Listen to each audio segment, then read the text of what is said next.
Loopy at Late Night Gaming, and I am here with my coverage brother from across the ocean, Viktor. How you doing, bud? I'm doing all right. It's the middle of the day here, and it's a beautiful morning. All right, so we got some analysis here, but our matchup is starting up. So let's get to gameplay, and we got an excellent matchup with two great players here. We have our casting buddy Jeff Creasy is on the Bothan deck. It's not. We audibled that. This is actually KTOD Maddie. Yep. All right. We changed the game. All right. On Hantu Vault versus Viktor, who's a Canadian and a longtime friend of Late Night, playing Tarkin Yellow, day 2 of the Richmond Sector Qualifier. That's the lone Tarkin town that made it in then, yeah? Yeah, the lone Tarkin. So we have the Grand Moff going against the young smuggler. What do you think about this matchup? That'll be interesting. This will be interesting. Like, the Tarkin obviously has potential to be quite fast, but so does Han. So this game could go really fast if they decide to start racing each other. And we see a pinging there with the ISB agent showing I couldn't really make out what that was for the glare, but an event of some sort, and putting 1 damage down on the Battlefield Marine there. That means that we have also an experience. Yeah, of course, he paid 1 for an experience on the ISB agent. So now the ISB agent actually trades favorably with the Battlefield Marine. So Loopy is just updating the HUD so that you will see the actual leaders correctly displayed there.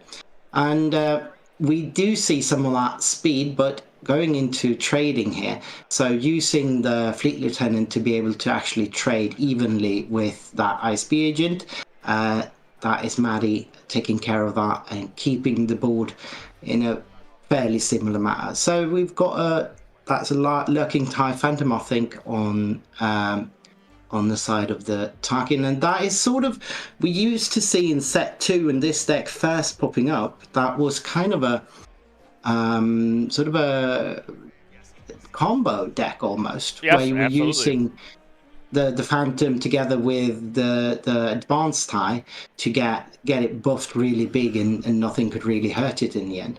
Yeah, and if you didn't play, blue leader there is huge though, because he takes care of the Phantom, does not die, probably getting a 2-for-1 out of blue leader, and before Tarkin could give an experience. Now the 7th Fleet Defender comes back to answer. Yeah. Now 7th Fleet Defender will be able to make that not be a 2-for-1, but I still think that's a really important play from Maddie there. He can't allow the Phantom to grow beyond what he can actually deal with. It's much less of a problem to deal with something like the 7th Fleet Defender, even though it's shielded, so it's slightly annoying, but it's not impossible. Of course, most of the Han decks now actually do run some kind of blue removal spells, usually Felder Dragon. So with 1 more experience on that TIE fighter, 7th Fleet Defender, he can actually be felled eventually, if need be. And I see in the chat DJ Claro, who's actually from your way, rooting on Viktor. He of course took Akbar to a PQ win last week. There's an Akbar still in the field, DJ. There's an Akbar Colossus that made day 2. So let's go. We actually did a deck tech with DJ last week. I watched it. It's a really nice chat there about that deck, and it's a really, really cool deck to get your head wrapped around. It's not what you think it is when you look at it first. All right. Well, board state slightly favoring Han at this point, I'd say, but that is just by very little. Oh, the Hammerhead. That's huge. Getting the shield off there is really, really good. Now, now he can't trade for free with either of these units. Right. So that's really good. And Maddie's been playing since before release, absolutely. I know that. So I mean, he's played Tarkin before, and he's played Tarkin Yellow before. In fact, I think actually some of his teammates really like some Tarkin After Darkin. at points. Yeah. All right, but the 7th Fleet. So look at yeah, that. clearing that the out. 6th, the barrage, the equalizer. Yeah, that's perfect. That's perfect there. Excellent answer to what just happened with the hammerhead there. Flipping Han just to get some more damage in. We're still early here. There's not too much damage being put anywhere, but given that the 7th Fleet will swing in for 7 now, Tarkin is catching up on that little slight lead that Han Solo was starting on due to the data vault. Yeah, Han Solo going into Tarkin there just to get him off the board. At least make those experience cost something. Absolutely. Let me get the timer updated here. Yeah. Also, the timer that you see on screen is, I guess, like the room timer, and usually the streaming tables will get a few extra minutes. I need to update the one on screen right now, so that'll be just a moment. But even after it's updated, for the viewers there, it'll show what the timing is in the room for all the other games, but usually streaming games will get another 3, 4, 5 minutes or so, depending on how long it took to set up and get going. So even though the timer might run out, it doesn't necessarily mean that time will be called in this game. Right, and actually I do have a fairly accurate time, because we worked that out with the judge staff to get the timer correctly, actually. So, it's just a matter. This is not the room time then? This is not the room. In fact, that was just whatever was starting there from yesterday. But it will be a correct timer in just a moment here. So how this works is SCG is a very good TO and has been doing this a lot. They're also very fast. So we go from from not having a match to things happening in a hurry here. But that is the time. There's 48 minutes approximately left in round. Yeah. About 4 seconds off the actual clock. Oh, right. So we can see Wika is still relying heavily on that 7th Fleet there, and nothing really to save that from the Adelphi next round. The Adelphi will be able to remove it, I think. It's only got 2 experiences plus 2 HP, so that's 4. So Adelphi can take care of it next round, unless Tarkin manages to boost it with another experience or some shield. Oh, so here we get a shield. That's one way to save it. Yep, absolutely. And Matty is just keep running the game plan, so to speak. He's just hitting and removing the Tarkin there, making it so that he couldn't put another experience on the 7th Fleet. Unfortunately, that wasn't enough. Now the 7th Fleet could remove the Adelphi without taking any damage back. And Space Lane is looking very much like it's going to belong to Tarkin. I don't think most of these hand decks run all that much in space. They do run, apparently it's running Adelphi. They usually run Blue Leader, could run some of the 2-drops, Green Squadron or Phoenix Squadron A-Wings maybe. Right, yeah. There's a lot of space. There's a lot of space answers too, and I think any deck right now, just because you have things like Vader Yellow that's really played a lot, and you have things like Han Green Pilots, the Alex Blandons of the world's terrorizing people. So, every deck has space answers, and I think Maddie is playing very well. This is a very even match so far. So far, very much so. That Hammerhead there did a lot of work there with the on-play, and I think he timely interventioned it, so he could actually have... I'm not sure exactly how he distributed the damage from the on-play there. But apparently 2 of it went to the shuttle at least.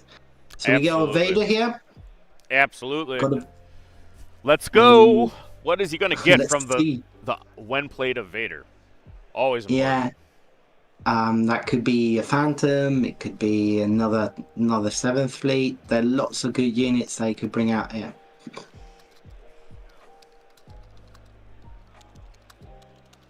Also, I think he could probably be running some sentinels on the ground, like a phase 3 Dark Trooper or something. Would expect to see that in the Tarkin yellow list, and that could significantly slow down Maddie on the ground as well. Because of course now Han is probably going to be ambushed. Oh, yeah, so we got 2 small TIE fighters there. Absolutely. Kajimi, and the Kajimi. It's Kajimi where the. I'm trying to remember that I just played Star Wars Outlaws, and Kajimi's a snow planet, right? But I think that planet was in the Clone Wars series as well, right? It was. Yeah. It was. Mm. There's kind of like an underworld monarchy there, is what it is. Yeah. All right. So Vika's there. 12 damage on his base. 9 on Maddie's. Vika's got a significant board, but we'll see what he does here. Do you think he takes out the hammerhead? I think he takes out the hammerhead, right? Yeah, of course. The shuttle. That shuttle did work. It did a lot of work. It could move the experience, but I don't think he needs to. Maybe you could move it to Vader, but I don't think that's necessary. It's probably fine having it where it is. They're all tapped out, so I can only assume that was claim and pass for round. Board definitely belongs to Vika at this point, but Maddie has a fairly significant lead in HP. He's made 3 more damage, and then he started with 3 more extra HP, so that's a 6 damage lead. Could be eaten up quite quickly with the units on board now. Yep, absolutely. Also notable, there is no multi-removal in a deck like Han. Even though they are usually nowadays running some blue removal, those are 1-for-1s. All right. And then they've got ambushes like this, but there's nothing. So that was a 4-cost blue leader ambush with Han's ability. Yeah. So if it's dying anyway to Vader, you might as well save yourself a resource. Vika is going big. Oh, no, he's thinking about it. He's touched all of it. Something large. He hasn't exhausted him yet. He's thinking, what is it going to be? What could that be? It's at 7, right? Yep. Well, he was at... No, I think he's at 8. He decides to go for Victor Leader, so he says, I'm going to push damage right now. That's what he says. Yeah. Yeah. Mandy says, well, I'm going to draw a card. I need something to answer that. Help! Oh, that's a crate, but that can't be pulled with Mothma, so that's going to go on the bottom deck. And a crate could be a good finish to something like that, like this deck. Oh, yeah, no, he runs over you. He would have liked to play a crate rather than a blue leader, I guarantee you. But he must not have had it. The crate, unfortunately, is not a rebel for the Rebel Alliance. Exactly, so it's going to end up on the bottom. It can hold lightsabers. You can wield those, but it's not a rebel. I think he was looking for Bright Hope. Yeah, or Home 1. Definitely, that must have been what he was looking for. Right. Can't think of anything else that would be as impactful. Maybe if he's running Home 1, that could be interesting. I mean, you always don't mind a Luke. Yeah, of course. Yeah. Oh, excuse me. But this with is nothing to this put the Luke on. Right. Let's see how much damage there's going to be. It's going to be 4-5 damage coming in. And so that lead Matty had is not completely vaporized, but it's being gnawed up. It's a battle of 2 arenas, which is about what you would expect. Ooh, the TIE advance there is a backbreaker. Yeah. It goes on the Outland Vanguard. That's what that is. Mm-hmm. That's the 2-1. It's not the Kijimi. It's not the Kijimi. That's the 2-1 that gives an experience, is what it is. Yeah. And that makes more sense in this deck, I suppose. Right. Yeah, no, Vader likes the Kijimi because he wants to have as many tokens as possible. Of course. But, all right. So the damage output from these 2 decks at the moment is definitely favoring Vika. He's showing 4, 5, 6, 7, 8, 9, 10, 11, 12, 13 damage, which is enough, isn't it? No, it's Right. one short. It's one short, but you know, he can always put an experience somewhere. All right, so Fleet Lieutenant in for 3. Racing. Yeah. I don't know that that's what I'd be doing here. Given that he's almost showing lethal, and he's sure to be able to get that extra damage if he needs to. All right. So that's another 3. And then what? He needs 9 more damage, and I don't see anything.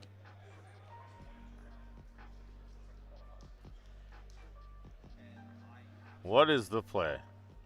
Yeah. I don't think that he's played a Bright Hope. No, he has not. So, and I haven't seen one pass by. Which is relevant for home 1, right? Because right now he could Bright Hope, it, you know, or he could home 1 in a Bright Hope, which would be, you know, stabilizing in the space arena and give some restore, which he needs. He's up but then you wouldn't attack with the units first. Then you'd play that first and then attack with units, right? Yeah, he just doesn't have it. I mean, that's as simple as that. And that is, you know, Data Vault, right? I mean, Data Vault, by its nature, you know, gives you a little extra health. But it's your deck less consistent. Your deck can be exactly as strong as it was before, but it decreases the consistency, which is a blessing and a curse. Yeah. Right? So if you draw the right cards, you know, through the luck of the draw, it doesn't matter. If you're looking for a particular thing, it really can matter a lot. But the thing is that now sideboarding, I'm sure that Maddie can improve substantially because there's probably space help in the sideboard. Don't you think? It's got to be, right? It's got to be. And also probably less impactful usually, but there should be, for this matchup, there should be some upgrade removal in his sideboard, I think. Right. He just showed one of those. Which, I mean, it is still interesting if it's able to remove shields and things that's being problematic to him. Looks like he's bringing in Sham Sundua there as well, right? Yeah. Well, is that what he's bringing out? No. Well, we'll see, because Viktor did not ramp, and he doesn't have to ramp. I mean, it would kind of surprise me if Super Laser Tech isn't in there, but not necessarily resupply. And Tarkin is really not an aggressive ramp deck. I mean, he's more a value deck. Like, right. Let's go here while the players are finishing their sideboard. Let's actually talk about what we were going to talk about as they were seeding, which is the shift percentages. So I'm going to hide actually both of our cameras, so people can actually see we'll maximize what people can see. Yeah. So this is a conversion table. Well, it's a pie chart of what converted, and it's a conversion table. Yeah, so and I'm having them flash back and forth right now. So. All right, yeah. So with the pie chart, you can see the percentage shares of what did convert into day 2. So what is the composition of the field in day 2? And you can see Sabine is the largest deck still, but by much less of a margin than what was going into it. And that's why you can see Sabine all the way down there in the conversion, in negative conversion rate. Despite being the deck tied for the most decks making it, right? And, you know, also looking at this, I mean, Kira, in the end, actually, hold on. Let me make sure that I get rid of both these. Let's actually just look at the shift here.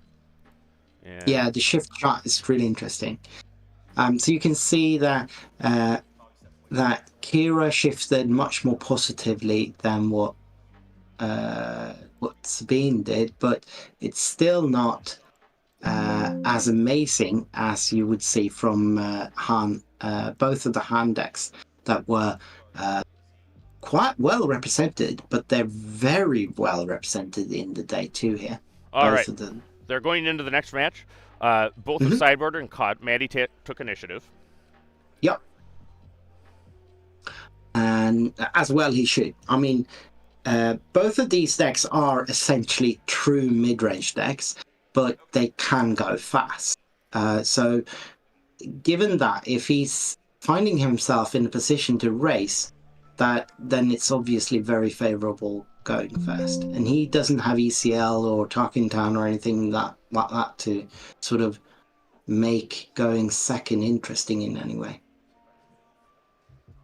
Also, Tarkin's ability is going to cost him actions most of the time.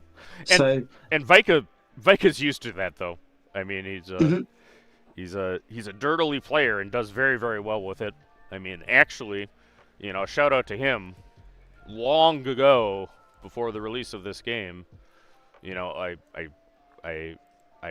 looked at his Vader list, which is Vader, and Vader's a dirtily leader too. I mean, Vader won. Yeah, I'm talking about. Certainly is. So, and it was there, and he was the first one that had Force Throw and Force Lightning. And I've taken it since. Yeah. Very, very good player. He's actually from Saskatchewan, if you know where that is, in Canada. I do. So he's a northerner like me. That's right. Yeah. It seems like Maddie wasn't happy with what he saw there in his opening hand, so he's taking a mulligan, while Vika is considering his resourcing there. He's decided on one of the cards, but is going over what to place next. Seems like he did make up his mind there. I can't really make that. I thought that was Fleet Lieutenant in Maddie's hand there. It's always nice to see if you do have something to play first round. If you're on initiative, that is a good start usually. Yeah, it sure is. Yeah, he very much likes. All right, so we got a hurt Fleet Lieutenant. That's not optimal. That's less than ideal at all. You want to play that second if at all possible. If it's ISB agent, that would be a blowout right now. Yeah. But it's just a regular TIE fighter. All right, so and Maddie's got to feel good about that. I mean, playing a one health unit when you saw the ISB agent at the beginning of the last match, really does not feel good. I'm sure. No, that's sweaty. But having that TIE fighter, now they're almost similarly positioned. The TIE fighter actually has one more health than what the Fleet Lieutenant does. But it's a slow start from both players.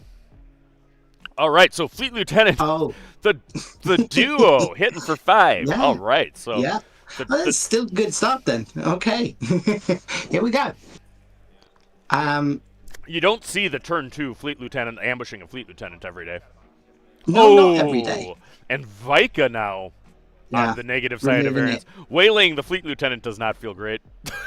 No, very much not. Just at least he picked the right one to waylay. Right. His twin brother there would have been even worse to waylay. and that's why that's why you play the games. I'm sure Maddie did not feel good about the 3/3 with 2 damage on it on turn 1.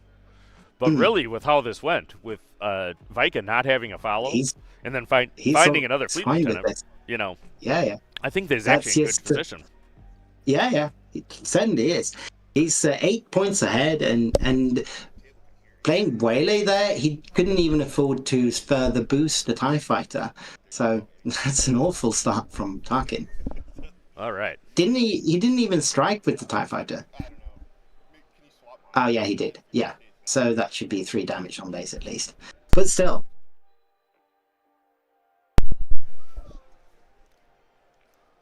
I can't make out any of their hands. They're holding them just on the edge of visibility, but going in for 3 there before the Fleet Lieutenant dies to something. Oh, I wonder if he has Bright Hope. Yeah. I mean, if he did, wouldn't he just play it and pick up? No, yeah, he's going to pick it up now then. Pick it up, draw the card. You know what I mean? Yeah.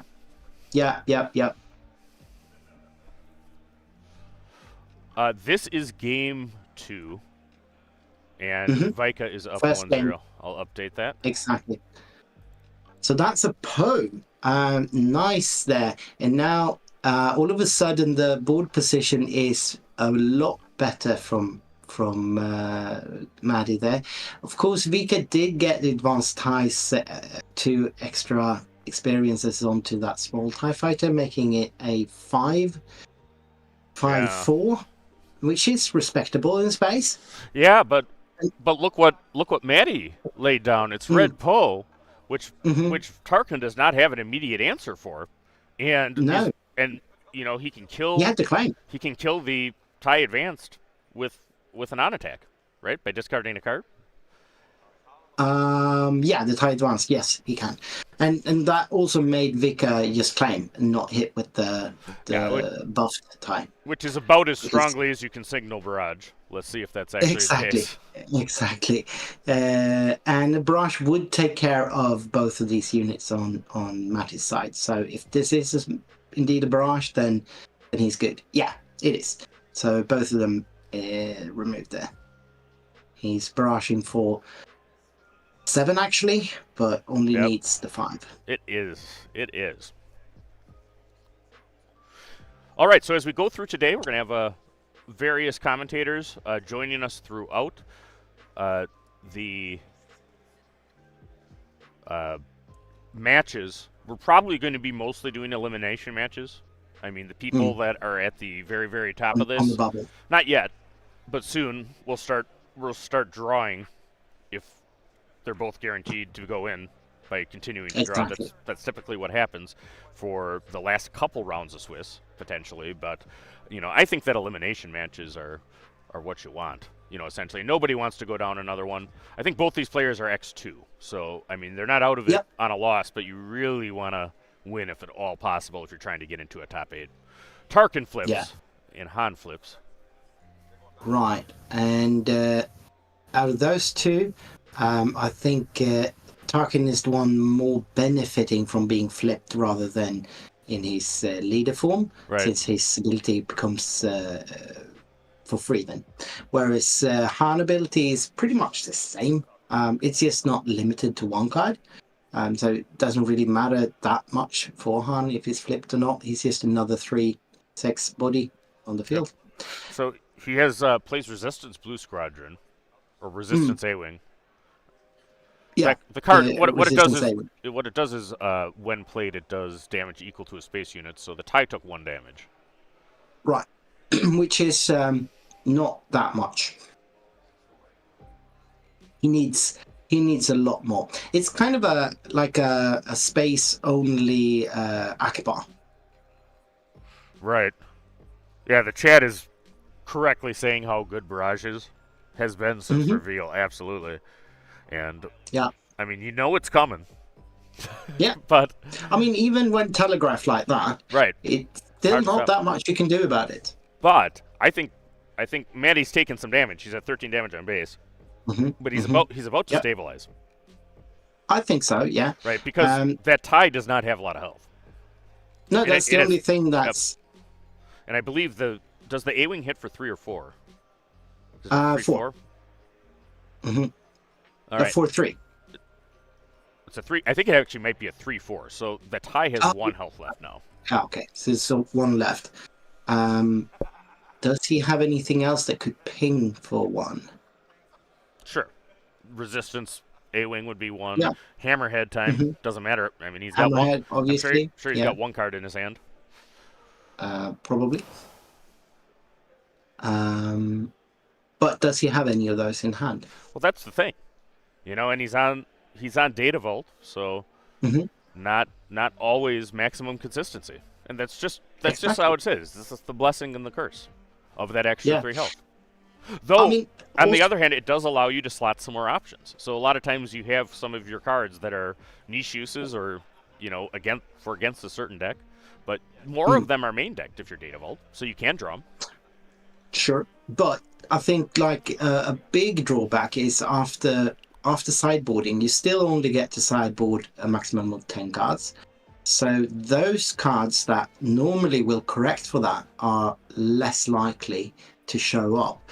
In the main build, you can always compensate by having more at least when there is an availability to it. But you can have more 2-drops, for instance, so that the percentages of the deck is fairly consistent. But the actual change from before and after sideboard is always going to be slightly less impactful in a data vault deck. Yep, absolutely. Oh, I see people in the chat from Saskatoon cheering him on. Cool. It's a ways.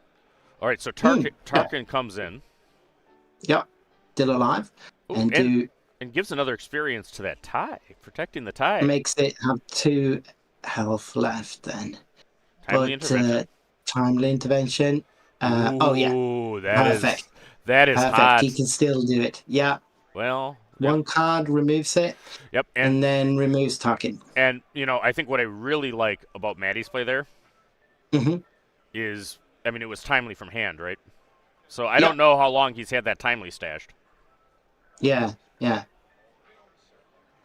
He could have been holding on to that for a while, hoping to draw into the right card to timely. Timely is such an interesting card. It's an interesting proposition. When you draw it too early, do you resources or do you not? Depends on what your hand looks like, of course, but it's definitely a opportunity to cost to hold it in your hand. As somebody that's had 3 timelies in my Sabine ECL list. Yeah, me too. most of it, and now actually I think that's become the standard, thanks to some things that happen, is running it. But I'll tell you that you do not always resource early timelies. I mean, it kind of depends on your hand. Exactly. Now, like turn 1 with Sabine, that's often getting resourced. But as you go farther, timely is one of the best cards in your hand against a lot of decks. For one. And even turn 1, depending on the composition, obviously, and your curve, but there is an argument that you often might want to hold on to it for at least a couple of rounds to see. Because there's a big difference between paying 1 and 2. And I think we're coming up on maybe one of the most important turns where this match is close, because Matt needs to stabilize. He's got 21 damage on his base, 8 damage on Vika's base. Yeah. I think Maddie needs something to, like a Bright Hope or something to make space slow down a little bit for him. I mean, Poe can only do so much.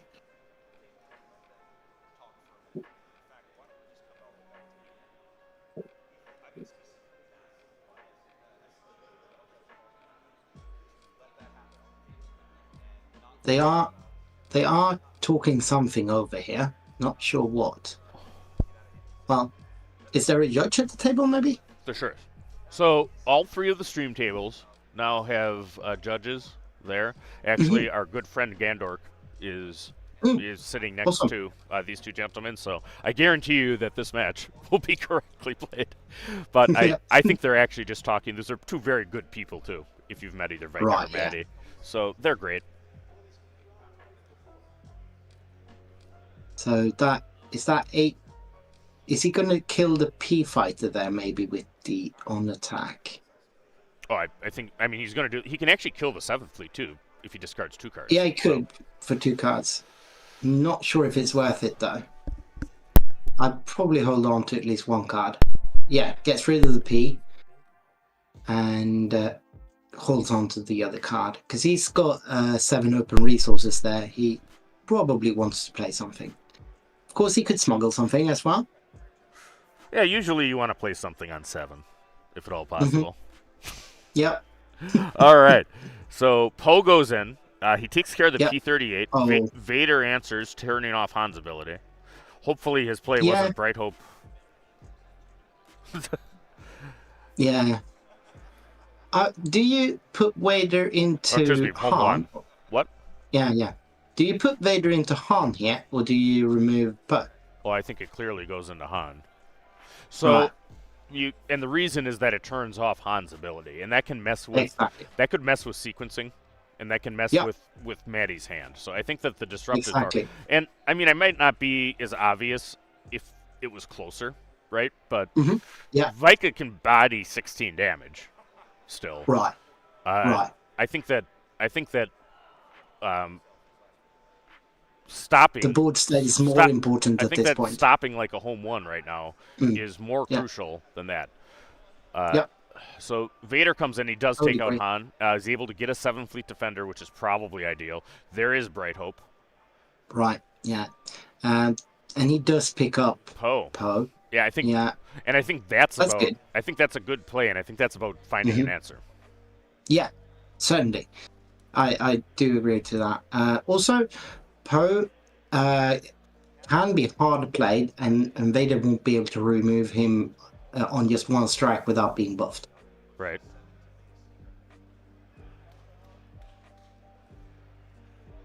So this Bright Hope will buy Maddie some time. It'll take one more swing from the 7th Fleet there, the shielded one, before it goes down.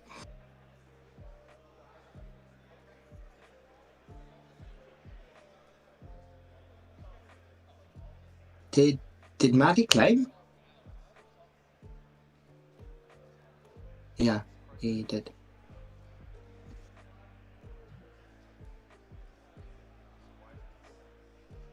And I think this game is far from over, right? Oh, for sure. So both of these players are thinking through their options here.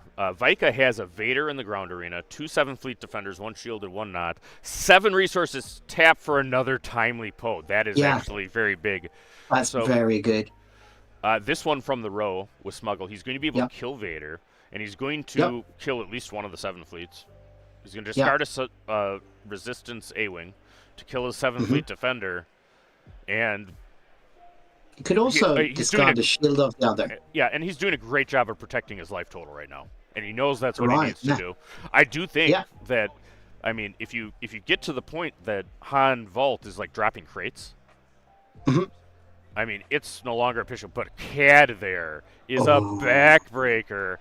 The non-Imperial bounty hunter scoops up the board, and that is tough.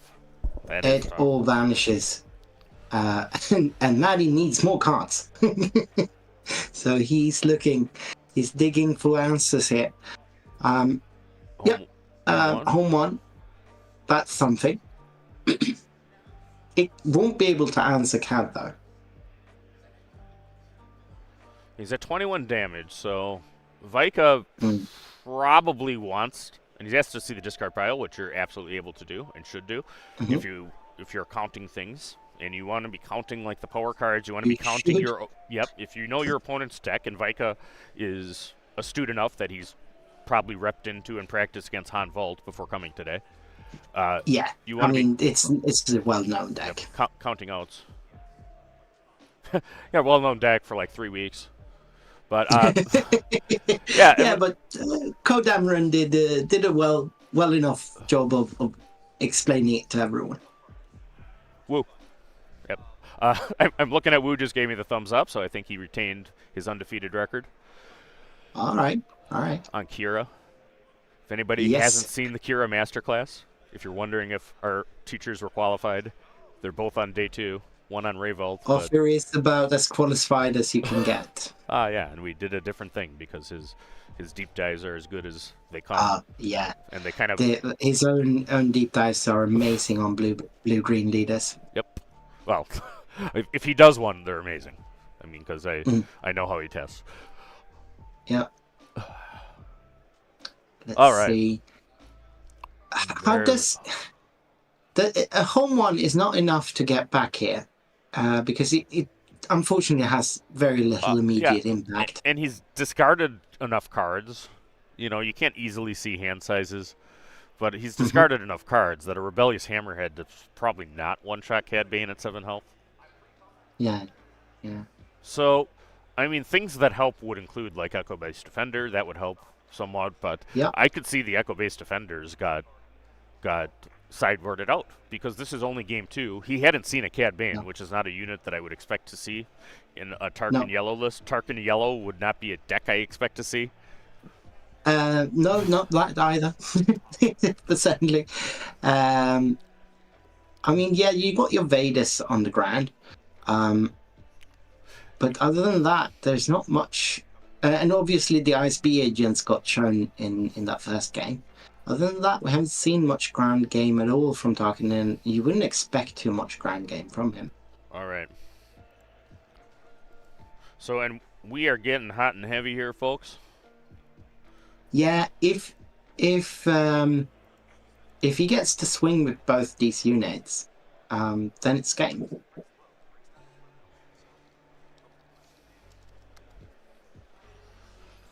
Just see some more analysis. Even if he just puts one experience on CAD is lethal on his own. Yeah. Right? Well, he can't put an experience on CAD, though, because CAD, sadly, has not joined the Empire yet. Imperial. Yeah, he's non-Imperial, of course. Yeah. But that's why it's spicy, right? And it would not surprise me at all if Cad Bane was a sideboard card for Viktor. Could be. Just to be able to deal with a ground arena that is just getting out of hand. Right. So, weighing his moves. That's 5, 6, 7. He's decided, so yeah. Plenty of cards. Right. He's doing home 1 with a discount, meaning he wants to play so 4 drop. He's playing Bright Hope. That's what he's doing. He's going to pick up Mon. Right, yeah. I think. I think so, but but how does he? I mean, he could play Bright Hope. Right.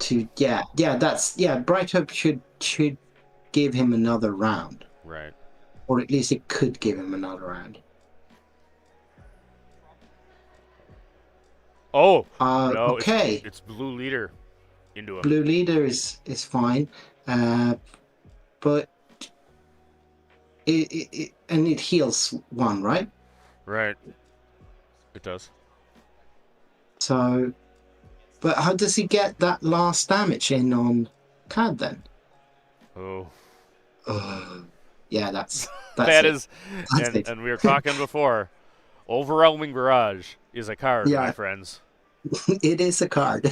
And it has served many players well over the years.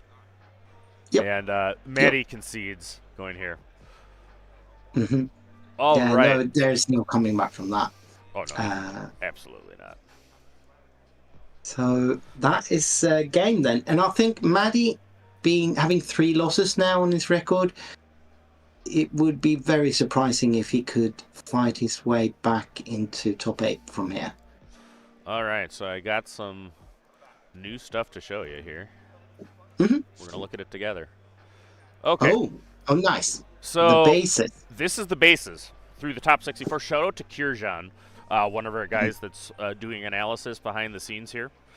But, gee, Viktor, what do you take away from this in the top 64?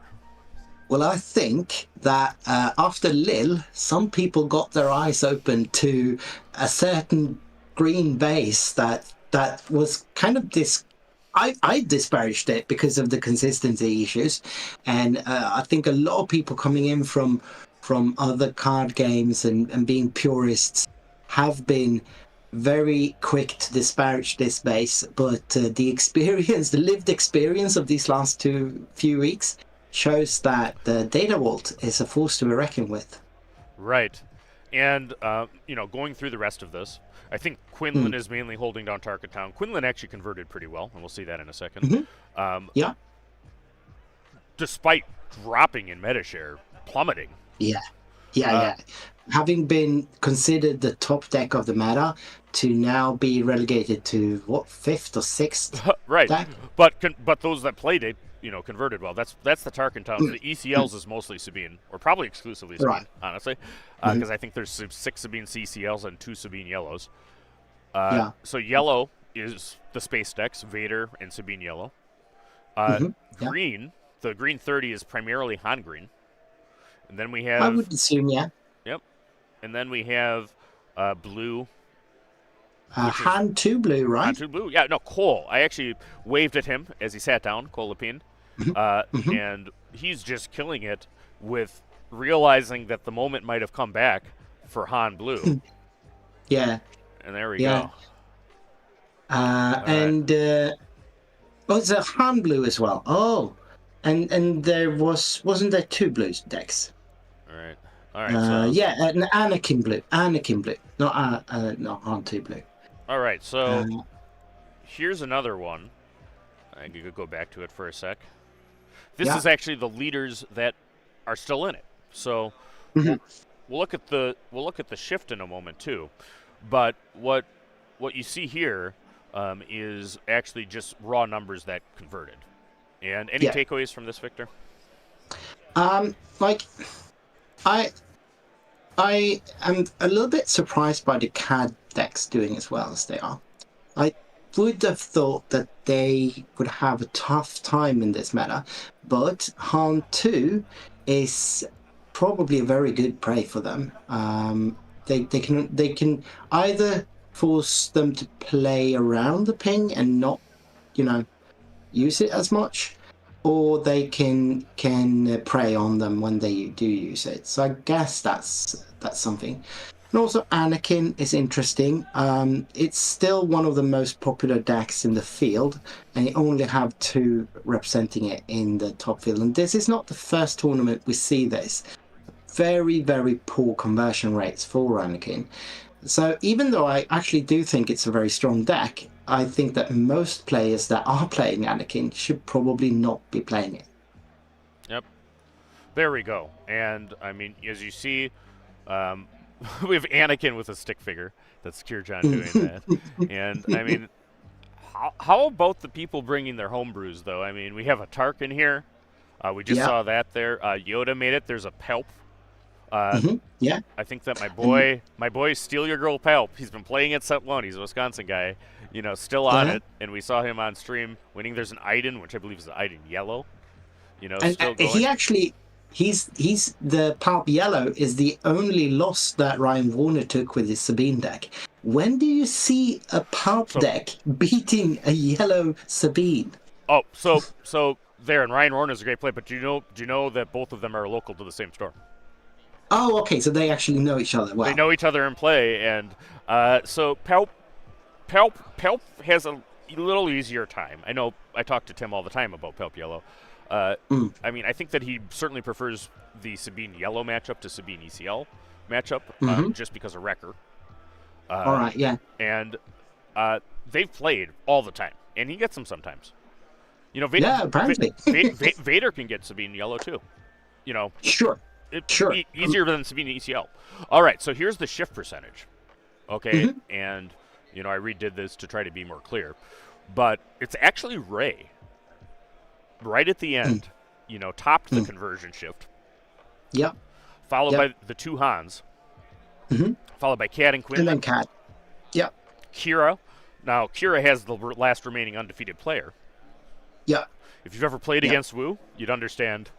That he's it's not a coincidence. Yep, no, it's not a coincidence. And he's been playing that, and that's his deck for a long time.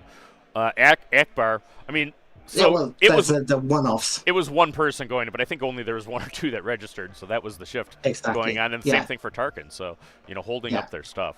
Any as other well takeaways? as Iden. Yep. Any other takeaways from this, Viktor, before we go to break? Vader is interesting. Like we do have quite a significant number of Vaders in the top cut, but he was very represented in the wide field. I would not have expected Vader 4 to be one of the most represented leaders in the tournament, and that's interesting. That means that a lot of people did a lot of interesting analysis before thinking about what could actually have a good spot. Yeah, and that's actually the Bothan team deck too. So they have 6 players. Of course. And I think 4 of the 6 advanced to day 2. Yep. Yeah, so they did. That did a lot for that. That did a lot of that. Actually, Frank said that he's only been practicing with the deck for a day before the tournament, and that sounds off to me. That's not possible, is it? You can't. No, Frank. Okay, so Frank is a friend and colleague and all of that. That's actually probably true, but remember that Frank is blonde Sabine, so a yellow-based space aggro deck. Is something that he has experience doing. Okay. But it's a villain version, so he wouldn't be very familiar with the cards. It's a completely different card set. Right. Well, You know, Anyway, what it is. That's just crazy to me. All right, so before we go here, do you wanna tell us about the Nordic Takedown and what's going on over there? Yeah, sure. So we're basically a podcast that's just branched out, and we do streams of all the Nordic and Scandinavian tournaments that we can actually get to, and we weren't able to do the Danish PQ yesterday because we couldn't get equipment there, unfortunately. But we tried to get all the PQs and bigger tournaments in the Nordic area and Scandinavia, and we try our best to make good streams. But foremost, we're a podcast. Every Thursday you can find us on all platforms where you find your podcasts, and yeah, that's what we are. All right, well, thank you very much, Viktor. We're gonna let you go, and we will be back with round, what is this, 11 after round this. 11, yeah. Bye.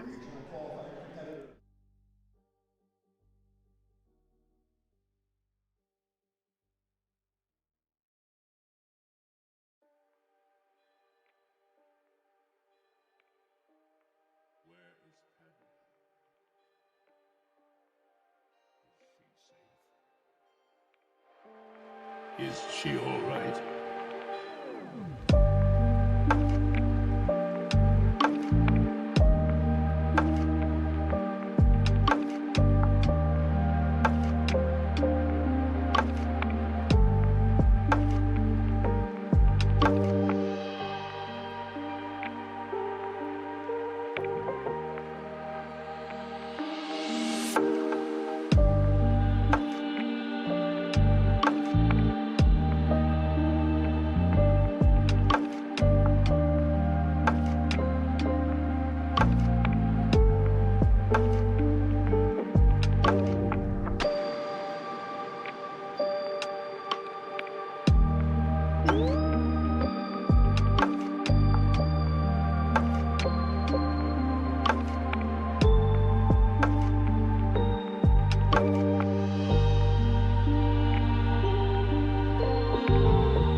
This is the way.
Hey, we don't serve their kind here.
I'll show you the dark side.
Rebellions are built on hope.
Jabba ruled with fear. I intend to rule with respect.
What's up, Star Wars Unlimited fans? It's Loopy at Late Night Gaming, and I'm joined with Rebel Traitor. How you doing? Hey. I'm excited for this one. We got Kira and Sabine, two leaders tied for the most represented in day 2 here. We've got Chrono from KTOD on the bottom and Matthew Johnson on top. Both these players, I believe, are 7-2 right now, or 7-3. 8-2. 8-2. Is that your final answer? Absolutely. All right. So thank you for getting up early, your Pacific time. We're joining us. We just had an excellent match with the other side. We are giving them the green light. Let me update the timers and tell me what you think about this matchup. I mean, this is a meta staple at this point. It is, absolutely, and I've played it a lot locally because one of my good friends locally is a Sabine player and I'm a Kira player. So I played this one so many times. I think it's always a good game. I think Kira's favored. My Sabine friend thinks Sabine is favored. So, but it's always really close, and it definitely can go either way. All right, I'm going to update the overlay and the round timer for everybody, and you want to call the action. Yeah. So looks like Chrono didn't open with a 2-drop, which is usually fine. Your 2-drops aren't generally like too impactful into Sabine. I mean, all else equal, you'd rather have one, of course, but it's generally not the worst thing if you don't. Yeah, and Chrono's playing Sabine. Chrono's on Sabine. Sorry. Which would check out as actually. I mean, in the KTOD, folks, Chrono was kind of the one that broke Sabine ECL in the first place a long time ago. With Steadfast Battalion at the time, it didn't have Wrecker yet. All right, and Matthew on the bottom, kicking the can down the road a little bit with power. That's what you want to be doing in this matchup as Kira.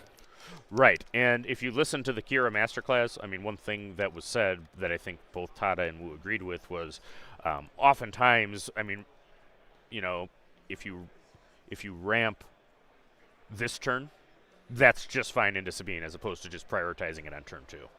If you can keep control of the board and preserve your health a little bit. So Matthew is going up to the point where he can flip Kira this turn in response to the Sabine flip. It looks like, did he take initiative there or pass? Ooh, looks like he took initiative. That's rough, because now Matthew can get a second hit off with this Darksabered Sabine. Presumably.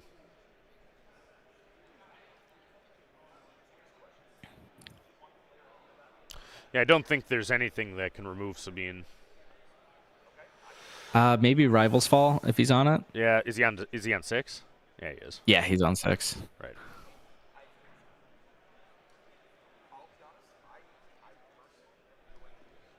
Maybe he has it in hand. Maybe that's why he did that. Yeah, but he's also vulnerable if he flips Kira now to Poe ECL. Ooh, perilous position. Okay. That stops the hit, at least. So this is game 1. We have Chrono, a member of the KTOD competitive team, up on the top, piloting Sabine ECL versus Matthew on Kira. Let me finish updating the overlay. So Sabine is at 6 health, so she's going to take 3 here.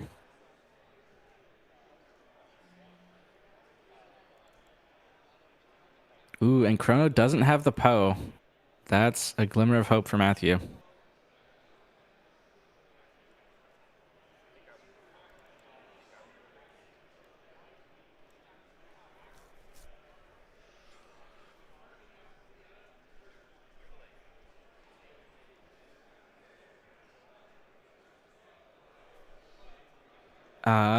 So now Matthew's got to decide what to do. It depends on what he has in hand. Like, he's got 3 resources left.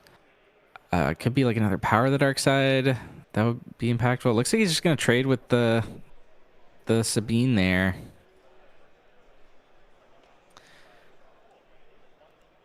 Saves the most damage, but also he doesn't have a unit anymore.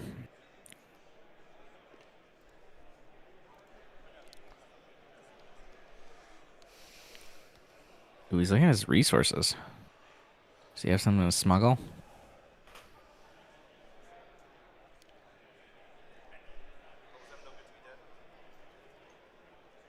I will say this is pretty far away from how this matchup usually plays out in my experience. Yeah, no, it's kind of interesting openings. Yeah. I mean, certainly, Chrono knows the matchups here. And is doing very well. I mean, this is a very good start for Sabine, for sure. Absolutely, yeah. I think the main thing that happened is that Matthew claimed instead of flipping Kira on 5 resources, which is not how I would have done it. I mean, there are reasons to do that, and I'm not saying it's a crazy play. I'm just saying it's, in my experience, it's not how it usually goes out. Is this a timely devastating gunship? That would be a massive play. It is.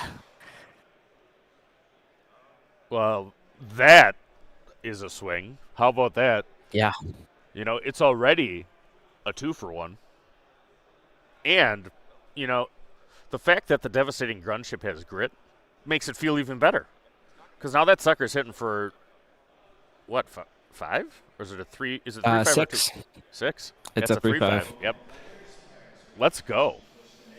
Yeah, I've had games against Sabine where I win purely off of hitting them a couple times with a buffed up gunship. Now, Chrono still has Poe, so if that doesn't get removed, that potentially can solve the problem. Yeah, absolutely. Matthew's on 24 right now, which is definitely danger zone territory. But Matthew he's got a lot of things in his deck that deal with Poe here. Absolutely. Oh yeah, no, I think he should be able to handle it. I mean, probably can Barrage get both? Barrage cannot get both. No, not quite. But it does kill Poe. Fell the Dragon kills Poe. Maul kills Poe. No Glory kills Poe. So, I mean, I've called in, I forget which class it was, but I've called Poe Lightning Rod from removal too, because I mean that does tend to happen, but one less fell for later, right? Or no Glory. That really kind of pushes Matthew to 29. That's for a cause range. Yep.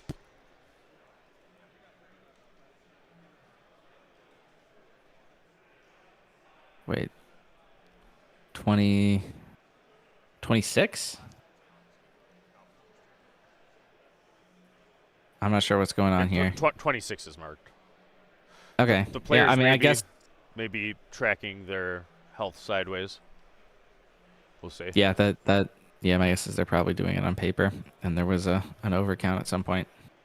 So not quite in 4K's lethal range, but 4K's here is still massive. Misses one. Hits for 3. Fighters for Freedom is gonna do a 4th. Yep. Account for that. Yeah. It's a red card.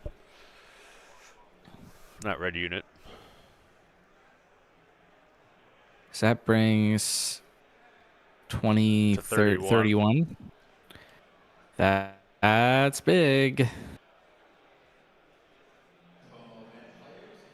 And Chrono still has his ECL.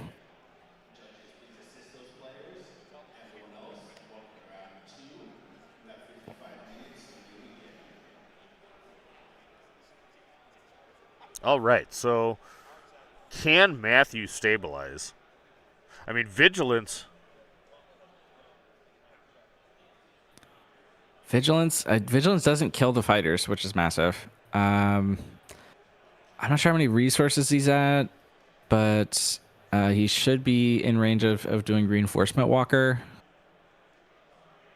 And if he has like a timely to support that and enough resources to do it, like that could get there. Avenger buys him a turn. Ooh, second fighters. That means if Chrono has any red card plus a Sabine Pang, that's lethal. Which is pretty likely. Oh, and ECL Masterpiece also does it. ECL Masterpiece also does it. All good right, game.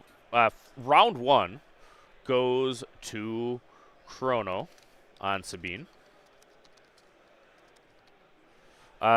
Before we get there, what are you thinking for sideboarding? You know, if you're these players, what are you looking for Kira? I'll tell you for Sabine. Usually these days the only in our sideboard is usually top targets as a Kira player. Sometimes they might have extra sentinels if they're not in the main, but those would come in if they're not already.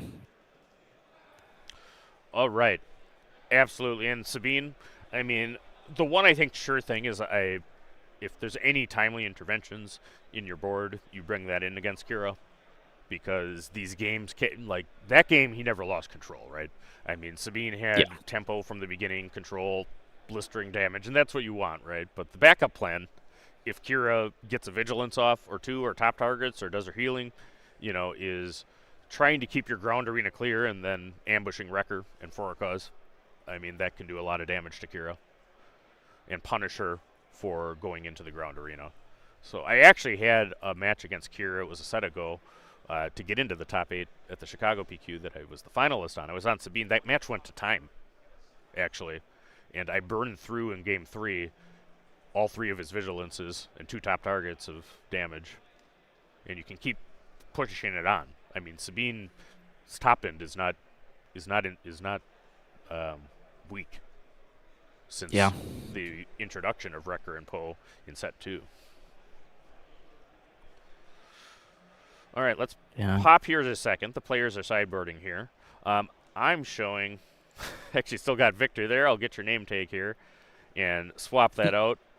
But what do you take away from what advanced? I know that you had a chart on this yesterday. Reflecting on it, what are your takeaways, RT?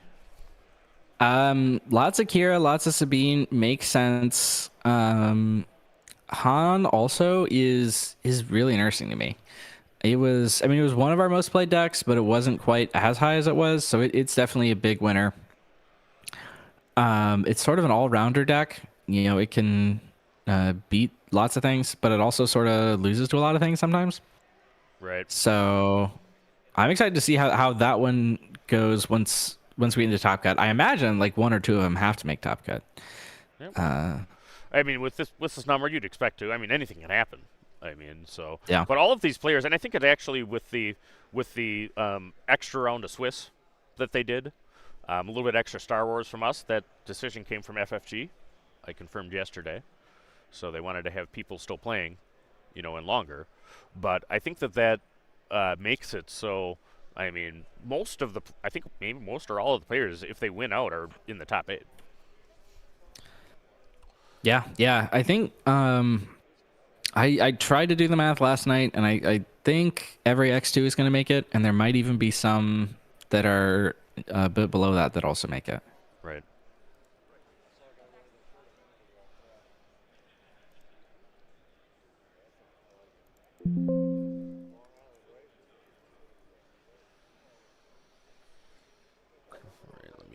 Update my standing scroll here. Shout out to John for giving the back end for the standing scroll that all of the channels, or at least myself and C Raptor, are using. Jonathan Fisher, great resource for the community.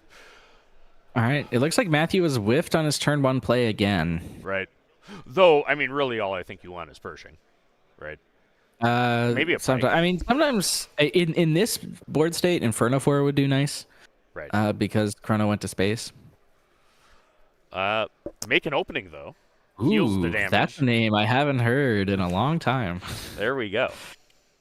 Really, since the release of Perilous Position.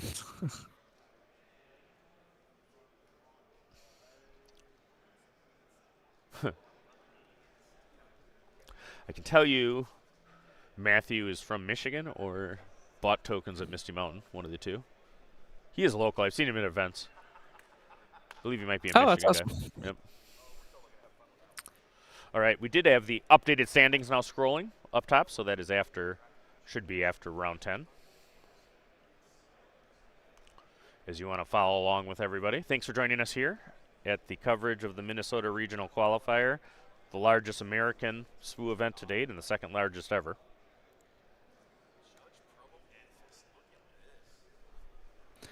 Sabine, all right, we'll see if Matthew learns from his mistake this time. The way you usually play this as Kira, at least the way that I play it, is you wait for Sabine to attack and then you flip. If you play Darksaber. Or commit to Darksaber, right? I mean, if she commits a resource, then you can flip. Or if she plays Darksaber on Sabine, you really, flipping is strong, right? Because you're going to take a hit, but it's going to trade. Now he flips right now. So Darksaber would be a giant punish if he has it. Yeah. I mean, if he has Barrage in hand, it's not going to be as big. It's not. It's going to be Fleet Lieutenant ECLing into Kira. Oof. That's, with the Masterpiece out, that's rough. But, because the Masterpiece kills Kira with the on attack from a red unit being Sabine leader. How about that, folks? You're wondering why Chronos in day 2 is Sabine ECL, and a lot of people are finding answers. It's testing and finding the lines. It's all about the lines. They all play the same cards.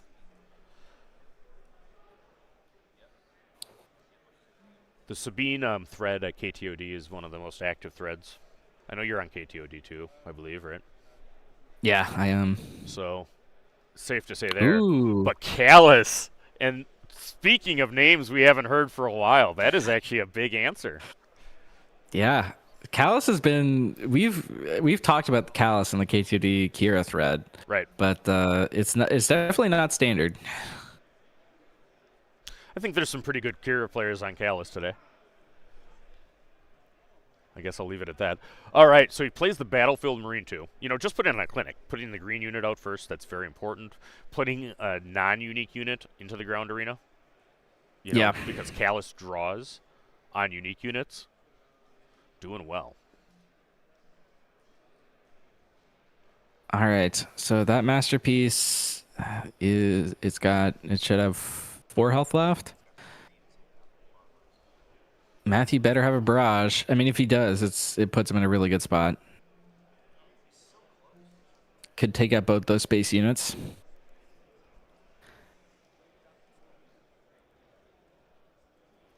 He's also in timely gunship position as well. And he's got the Barrage. Absolutely. So yeah, clear those space units. All right, so going better for Matthew this game. In large part because of the card he just played. But Wrecker, that's enough, right? Yep. So Wrecker without ECL, ECL having been used for a great play with Fleet Lieutenant, but prevents Callus from doing more damage. But taking care of the space arena and that Sabine's masterpiece that was going to win the game is important. All right, and if I'm counting correctly, Matthew should be at 8 resources next turn, which is Super Laser Blast range, which looks pretty nice into this board.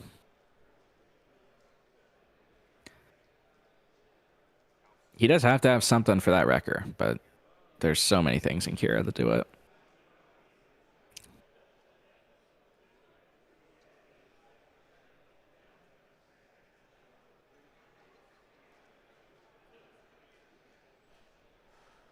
What will be the response from Matthew? It's going to be no glory for Wrecker. Oh, the wing leader there is tough. Yep. The wing leader there is tough. Resupply. So that should put him up to 10 next turn, which is Devastator range. Right. Which he needs to do to try to kill the Marine and block the wing leader. Yep.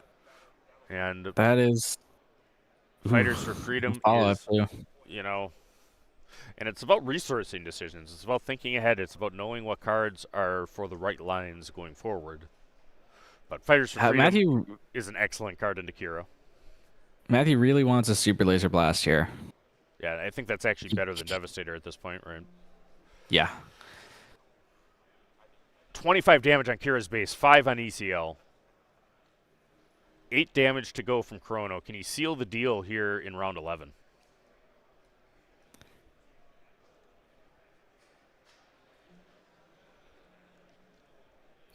If he had that blast, he'd probably be slamming it. Is that 6? Is it Vigilance? Oh, it looks like there is a Vigilance in his hand. That's what he's got to do. Giving him 4 remaining, right? So he might be able to, Takedown would, I think, be the ideal card you want. Yeah. Ooh, that's not a bad one, but the Fighters does have Saboteur. Right. And, of course, Chrono sequencing correctly, attacking with the non-Saboteur unit first. He's going to get a ping. And, the other thing I'd noticed from the Sabine side of things, and that's a deck I like to play, though I don't get to do it in tournaments often because my wife and son, they were playing today, actually right now on their Sabine decks in this side event here. But he's kept tempo by not pinging very often, right? And now as he's closing, we're looking to do that. Open fire from the board. That doesn't kill it. It just does 4. Right. So it does 4 and then 1 damage to his base because it's a red card for Fighters. That brings Matthew to 30, which is 4 cause range, or 31. So he's going to go K2. And that K2 might seal the deal here because Blast doesn't save him anymore. Yep. Needs if he can get timely reinforcement walker, that would help. But there's so many things Chrono has that beats that. Oh, right. So Matthew he's got nothing. Concedes. He's still in the event, still in the match. Looking to get top 8. Chrono goes to, let's see, he was 8-1 yesterday, and you said he took a loss last round. Yeah. So he's 9-2 and looking good. All right, we're going to go to a break. We'll be back with potentially some meta-analysis and round 12 after this. There are multiple declines, which we have to worry about for 2 more rounds. So there's no backup matches for anybody, we're told. So we will see you soon. Join us for continued coverage of the Minnesota Regional Qualifier.